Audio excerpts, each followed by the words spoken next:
पूर्वामृतमध्यां हस्तिनाद प्रबोधिनी श्रियं देवीमुपह्वये श्रीर्मा देवी जुषतां कांसोऽस्मितां हिरण्यप्राकारामार्द्रां ज्वलन्तीं दृप्तां दर्पयन्तीं पद्मे स्थितां पद्मवर्णां दामिहोपह्वये श्रियं चन्द्रां प्रभासां यशसा ज्वलन्तीं श्रियल्लोके देवजुष्टामुदाराम् तां पद्मिनीमीं शरणमहं प्रपद्ये लक्ष्मीर्मे नश्यतां त्वां वृणे आदित्यवर्णे तपसोदिजातो वनस्पतिस्तव वृक्षोदबिल्वः तस्य फलानि तपसानुदन्तु मायान्तरायाश्च बाह्या लक्ष्मीः उपैतमां देवसखः कीर्तिश्च मणिना सह प्रादुर्भूतोऽस्मि राष्ट्रेऽस्मिन् कीर्तिमुद्भिं ददातु मे क्षुत्तिपासामलां ज्येष्ठामलक्ष्मीर्नाशयाम्यहम् अभूतिमसमृद्धिं च सर्वान् निर्नद मे गृहात्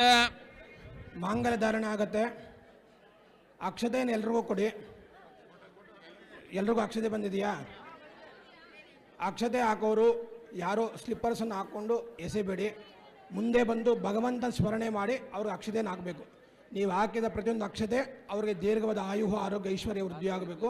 ಆಯಿತಾ? ಅದಕ್ಕೋಸ್ಕರ ಭಗವಂತನ ಸ್ಮರಣೆ ಮಾಡಿಕೊಂಡು ಅಕ್ಷತೆಯನ್ನು ಹಾಕಿ. ನಾನು ಹೇಳ್ತೀನಿ ಆವಾಗ ಅಕ್ಷತೆ ಹಾಕಿ, ಸರಿನಾ?